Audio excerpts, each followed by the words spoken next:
Air. It's a simple need. But who would have ever thought something so basic could cause breakdowns, delays, and headaches for the truck fleet and their customers?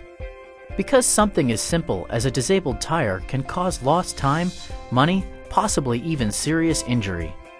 While technology has designed high-quality, innovative tires, it's still the inflation pressure inside that allows the tire to support the load, absorb the bumps, and grip the pavement. So let's take a basic look at what's going on inside those tires.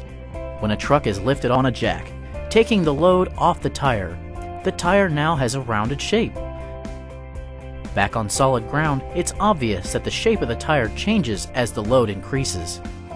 Inflation pressure can only be determined by a certified inflation gauge. You cannot determine the inflation based on the shape alone. The shape of the unloaded upper section of the tire changes little, if any, and even though the shape of the lower portion changes, the total volume of air and pressure remains the same. Back on the road, each part of that tire is constantly changing shape hundreds of times a minute. That's a lot of flexing those sidewalls. Tire design is built around the idea of maintaining that flex at the right amount in the right area. It's common knowledge that the amount of flex is determined by the amount of inflation. For a given load, less inflation, more flex. More inflation, less flex. Put more inflation in the tire and the pressure obviously goes up. It follows then that the flex will go down.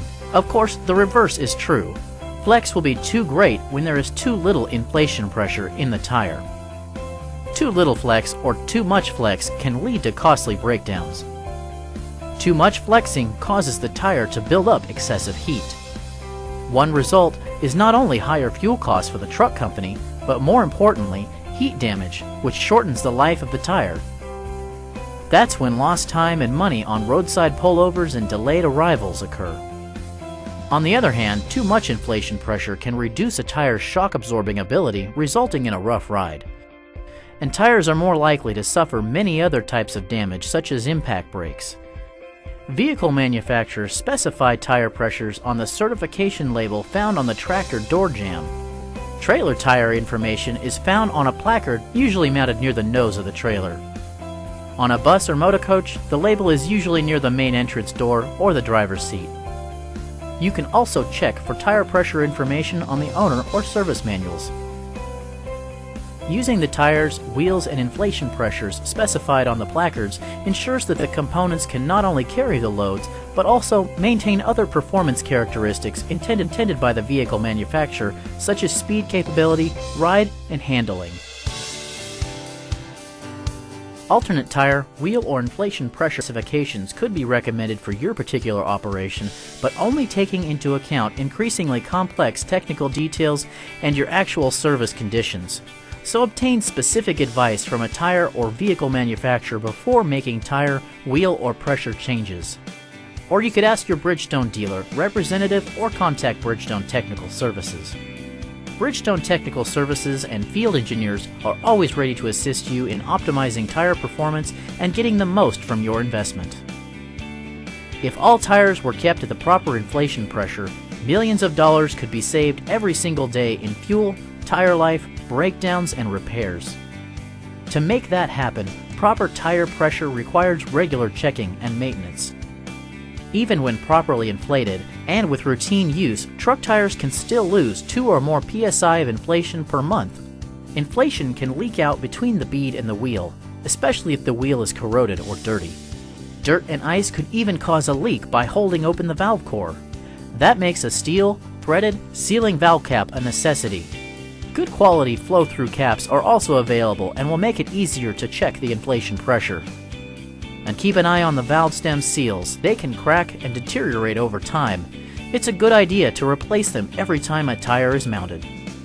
A tire inflation gauge is the only way to accurately determine a tire's inflation pressure. You cannot determine inflation pressure by thumping the tire or looking at the sidewall. You should use a good inflation gauge and check your gauge against the master gauge weekly. Gauges are sensitive instruments, and the ones that are found to be inaccurate should be either recalibrated or replaced.